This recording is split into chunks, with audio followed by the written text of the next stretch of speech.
Bonjour à tous. Bonjour, bienvenue. Cette lecture, Vas-y. lecture d'âme. Donc on est parti sur un tirage.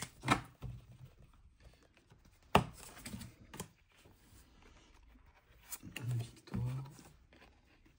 Les festivités, l'autonomie, Choix. l'âme sœur, le conquérant, le commerce, l'illusion renversée, ça c'est bien.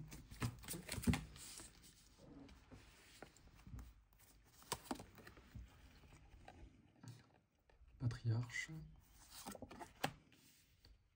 Les études.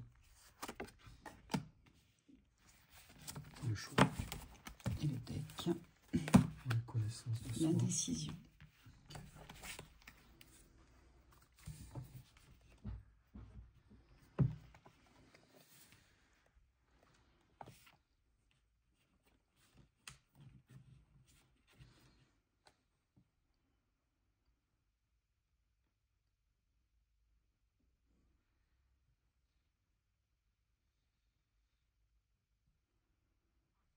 C'est bizarre parce que c'est très confus. J'ai l'impression que votre âme, elle cherche... L'identité. Oui, Son identité. j'ai vraiment la sensation que tout est confus, quoi. Mm. Il y a les connaissances, il y a la compatibilité amoureuse, il y a le professionnel qui ressort.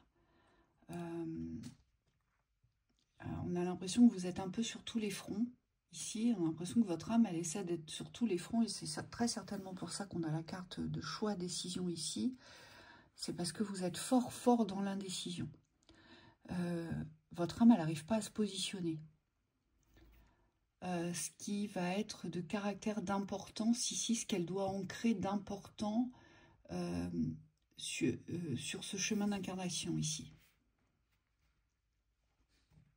Il y a plusieurs cartes qui révèlent, on pourrait dire, un trouble de l'identité ici. L'âme sœur, c'est la connaissance de soi dans sa vibration. Et là, on voit bien qu'il y a deux personnages sur la photo. Donc, c'est comme si il y avait peut-être une partie de votre âme qui ne sait pas qui elle est. Peut-être qu'on vous dit des choses sur qui vous êtes et que vous pensez que c'est vous, que c'est votre identité. Mais en fait, on se rend compte que de vous-même, vous n'arrivez pas à valider les informations. Donc ça peut être une identité comme ça qui passe d'une identité à une autre ou qui écoute ce qu'elle reçoit pour se définir. Et avec cette carte-là, l'illusion renversée, c'est quand même... on vous dit attention à ne pas vous perdre non plus. Parce que si votre identité n'est pas basée sur vous, sur votre certitude à vous, eh bien vous pourriez passer comme ça d'une identité à une autre sans jamais définir le point central de qui vous êtes. Vous n'arrivez pas à définir si vous êtes dans l'illusion ou pas, en fait. C'est ça. Et moi, ce que je vois, c'est que ce conquérant, votre âme, ici, elle se bat, elle se débat sur plusieurs fronts à la fois. Un coup, c'est à gauche, un coup, c'est à droite, un coup, c'est derrière, un coup, c'est devant. Mais il n'y a pas de réel positionnement. Avec l'automne, c'est quand même synonyme de dépouillement. On laisse mourir pour régénérer. Et on vous dit ici, vous allez devoir faire des choix, à savoir quelle doit être votre priorité dans l'instant. Et non pas être sur tous les fronts. Mais ce qui est très alarmant ici, c'est que quand vous êtes dans l'illusion, vous n'arrivez pas à poser l'illusion. Vous n'arrivez pas à définir si c'est un mirage ou si c'est une réalité. Vous voyez ? Oui. Et c'est pour ça que vous vous perdez souvent, je pense. Messieurs, c'est même pas une perdition, c'est vous partez dans tous les sens, en fait. Ouais, c'est assez perturbant même au niveau du troisième œil parce que on me dit il y a beaucoup de mentalisation sur votre identité. C'est comme si, pour vous définir, alors je prends schématiquement, hein, toujours dans la façon de parler, mais c'est comme si vous aviez construit une toile, vous voyez, une toile avec plusieurs identités, et puis vous êtes un peu ça, vous êtes un peu ça, vous êtes ça aussi, vous êtes ça. Et quelque part, vous êtes tout et rien. Et c'est ça ici que les guides vous disent qui ne va pas, que ça ne fonctionne pas. Et on me dit, vous devez vous en rendre compte parce que dans les décisions et les choix, vous avez l'impression que même si vous posez des décisions ou des choix, vous n'arrivez pas forcément à ancrer d'action dans la continuité de ce que vous êtes. Comme si, quelque part, la route était barrée. Vous voyez, vous n'arrivez pas à aller au bout des projets.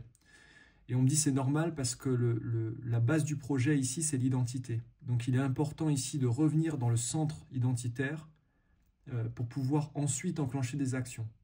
Mais on vous dit c'est étape par étape, quoi. On me dit là, vous vous êtes projeté dans une action, dans la projection, qui vous perd un peu plus, j'ai envie de dire. Alors, on va essayer de revenir au centre. Parfois, on n'arrive pas à savoir qui on est parce qu'on a l'impression que ce qu'on est, c'est pas suffisant.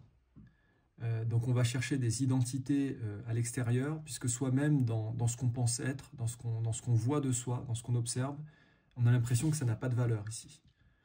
Et le but pour vous, là où vous allez trouver votre salut et votre victoire, ça va être dans la reconnaissance de vous-même, mais vous voyez, dans la transparence, on me dit, sans chercher à être quelque chose d'autre, ou quelque chose pour quelqu'un, ou par rapport aux autres. Ici, on vous demande de vraiment vous accueillir dans votre personnalité. Il y a une guérison avec la grenouille. C'est comme s'il fallait reconnaître les parties de vous qui vous paraissent parfois pas belles, on me dit aussi, mais surtout dans l'authenticité, parce que être pour faire, ça n'a jamais fonctionné, en réalité. Vous ne pouvez pas être quelque chose pour pouvoir faire quelque chose derrière. Le but, c'est de reconnaître votre être dans ce qu'il est vraiment. Et on me dit l'identité a une réelle place dans cette reconnaissance, l'identité terrestre. Oui, et on voit bien qu'ici, c'est un tourbillon où tout se mélange, en fait. Ce qu'on vous demande, c'est de revenir dans la connaissance de votre être. La connaissance de votre être, elle est intrinsèque. Vous la possédez même si vous n'en avez pas conscience. Vous savez qui vous êtes intrinsèquement, mais il faut la faire jaillir dans la conscience. Ce qui va vous aider dans l'identité, être, c'est naturel. C'est vraiment quelque chose qui se dévoile, qui se révèle dans la spontanéité du quotidien. C'est là où vous vous sentez à votre place, c'est là où vous êtes à l'aise dans le relationnel, c'est là où vous allez prendre du plaisir dans les arts. Être, c'est quelque chose de naturel. Et vous, il faut vraiment revenir dans l'être pour savoir ce que vous devez ancrer en priorité, ici. C'est primordial. Et on vous dit, vous allez devoir vous positionner. Qu'est-ce qui est important aujourd'hui pour moi dans cet équilibre de vie de trouver ici? Mais en accord avec mon identité. Et non plus en accord avec toutes les identités qu'on m'a transmises ici. C'est ça. C'est exactement ça. Il y a quand même un karma de pauvreté de soi ici à fermer. Il n'y a pas de reconnaissance. Il n'y a pas de reconnaissance et vous tombez souvent dans des illusions profondes dont vous n'avez pas conscience. On arrive à vous emmener très très loin par une information. On peut vous dérouter très très loin en vous disant « mais si, tu es ci ou tu dois faire ça ». Et pouf, vous allez vous y engouffrer, mais sans même vous rendre compte que ce n'est pas votre chemin. Vous voyez? Et arriver peut-être sur les 3/4 du chemin, vous allez commencer à douter, à vous dire oh bah, c'est curieux, j'ai plus trop envie, ou je sais plus trop vers où me diriger, vous allez vous arrêter. Et là, pouf, on retrouve dans l'indécision, dans les dualités, et on ne sait pas trop. Et dès qu'on rencontre quelqu'un d'autre qui vous dit bah non, au final, c'était pas cette direction-là, mais c'était l'autre, pouf, vous allez vous diriger de l'autre côté. Vous voyez, c'est vous recevez pour vérité, en fait, tout ce que vous entendez sur vous, mais vous n'allez pas chercher vos vérités intrinsèquement encodées. Et vous, c'est tout le but de votre âme, ici. C'est de savoir qui vous êtes. Oui.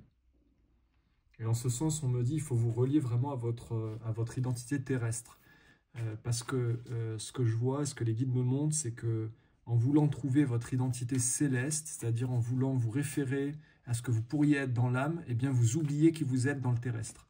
On me dit la personne La personnalité, la personne humaine, elle fait partie intégrante de cette identité. C'est même la base, c'est même le fondement.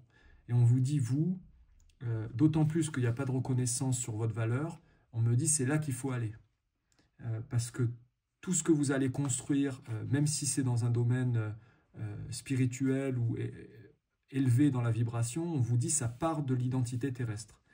Il faut absolument reconnaître cette partie-là de vous, parce que c'est la partie qui est concrète, qui est réelle, qui est en lien avec les énergies de la Terre. Et on voit bien que dans cette quête d'identité de hauteur, parce que quelque part, comme vous vous sentez presque rien, j'ai envie de dire, eh bien vous allez chercher des idées de ce que vous pourriez être, donc c'est lié à la croyance d'être, mais il n'y a pas de réalité sur ce que vous êtes, c'est-à-dire c'est comme si c'était détaché de votre ressenti. Et les guides me montrent que ça ne peut pas marcher. On peut emprunter un chemin, mais si soi-même on n'est pas dans sa présence terrestre du chemin qu'on a emprunté, eh bien derrière il n'y a pas de support. C'est comme si vous naviguiez, on me dit qu'avec le mental. Elle n'est pas évidente cette guidance, enfin cette lecture d'âme, parce qu'en fait elle est, comment dire, elle ouvre aucune porte céleste ici. On vous invite même à fermer certaines portes qui ont été ouvertes sur l'identité céleste pour revenir dans votre identité terrestre. Et on vous dit, il n'y a que comme ça que votre âme, elle pourra s'incarner. Oui. En fait, le but, vous, c'est de ne plus vous envoler sur ce qu'on va vous dire, que vous allez expérimenter, ou vous allez vous dire, ah bah oui, tiens, j'ai des connaissances là. Et puis j'ai des connaissances ici. Et puis je sais faire ça. Et puis je me suis formée en ci. On vous dit, ben non, justement, le but étant d'expérimenter terrestrement dans cette nature d'être. Donc il faut vraiment revenir là-dessus, ce qui est naturel chez vous. Est-ce que je me sens à ma place? Est-ce que j'ai de réelles connaissances là-dessus? Est-ce que c'est ma direction? Il faut vraiment revenir dans des questions fondamentales ici. Oui. Pour ne pas vous perdre, vous voyez? Donc c'est vraiment associé à la valeur terrestre. Ici, il faut vous redonner une valeur dans le terrestre. Ça veut dire que vous vous êtes abandonné, vous avez oublié qui vous étiez. Vous avez peut-être cherché dans le céleste, certes, mais on me dit ça a déraciné quelque chose. C'est comme si votre présence terrestre, on ne vous voit presque pas, on me dit. Comme si vous suiviez une idée, mais que vous n'étiez pas présente à vous-même. Oui, et puis en plus, lorsque vous suivez une idée, vous en ouvrez une autre. Tout le temps. Parce que vous, c'est une véritable toile, vous voyez. Vous n'arrêtez jamais d'agrandir votre toile, et vous ne savez plus où est le centre. Ouais. Et c'est ça qui est dangereux ici. Oui, ça doit être dur à vivre, on me dit même. Parce que vous ne comprenez pas pourquoi ça ne peut pas marcher dans le terrestre. Pourquoi ça ne suit pas, pourquoi les actions n'ancrent pas de résultats. Et moi, si j'ai un conseil à vous donner, c'est n'écoutez plus, mais vraiment, n'écoutez plus ce que vous rapportent les autres sur votre identité. N'écoutez plus personne. Oui. Mais ramenez-vous dans ce que vous êtes. Quel a été votre parcours? Quel est votre objectif? Quelles sont vos priorités? Qu'est-ce qui vous semble indispensable et nécessaire aujourd'hui de réaliser, de découvrir, de comprendre? Vraiment, ramenez-vous dans le noyau, vous. Hein. Oui. Il faut vraiment resserrer toutes les expansions qui sont parties, mais vraiment trop loin, on me dit. Ici. Et vraiment, l'humain va être au centre de cette reconquête. On me dit, il faut redonner la valeur à l'humain. Parce que quand on cherche une identité céleste à ce point-là, on me dit, dans la dispersion, parce que là, on parle de dispersion, d'éclatement même, eh bien, on me dit, c'est parce qu'on n'a pas conscience de la valeur qu'on a en tant qu'être humain. Et le but ici, ça va être pour vous comme a dit Virginie, de recoller les morceaux, de revenir sur un noyau de votre identité, mais un noyau qui part vraiment du plus concret, du plus terrestre, du plus terre-à-terre. Vous voyez, il faut presque devenir rationnel ici, pour plus vous perdre dans les idées. Il faut presque recommencer, moi je dirais ici, parce que vous voyez, avec le printemps et l'enfant, c'est une naissance que vous devez vous donner, mais une naissance terrestre. C'est une naissance identitaire. Donc, ce qui veut dire que dans vos précédentes incarnations, vous avez souvent été absorbé vers les identités des autres. C'est ça. Il y a souvent une perte d'identité comme ça. Et là, vous allez devoir vous donner une identité, faire naître une identité terrestre, celle qui vous appartient réellement, on vous dit. Oui. Les guides le répètent, attention à ce qu'on vous a dit sur vous. On me dit, alors, je vais le dire comme ils me le disent, il n'y a personne qui a réussi à se construire sur l'identité que les autres leur ont transmis. Ici, il faut absolument revenir dans la vérité de l'instant, dans le ressenti de l'instant. Et si j'ai un conseil à vous donner, les guides me disent ici, abandonnez les idées que vous avez de vous-même. Le but, c'est pas d'avoir une idée de ce que vous êtes ou une croyance de ce que vous êtes, mais c'est de trouver votre véritable être. Et aujourd'hui, on me dit, le mental a construit une identité, mais ce n'est pas le reflet de votre véritable identité. Et ne ramenez pas les autres dans cette association identitaire. C'est-à-dire que les proches, vous ne devez pas les ramener dans votre identité. Ah ben oui, j'ai des similitudes, par exemple, avec ma fille ou avec ma mère. Ma mère était ci, moi je suis ci. Ou ma fille est ci et moi je suis ça aussi. On vous dit non, non, surtout pas. Surtout pas. Ouais, c'est que vous, là. D'accord? C'est que vous et l'enfant intérieur est très important. Bon courage à vous. Bon courage.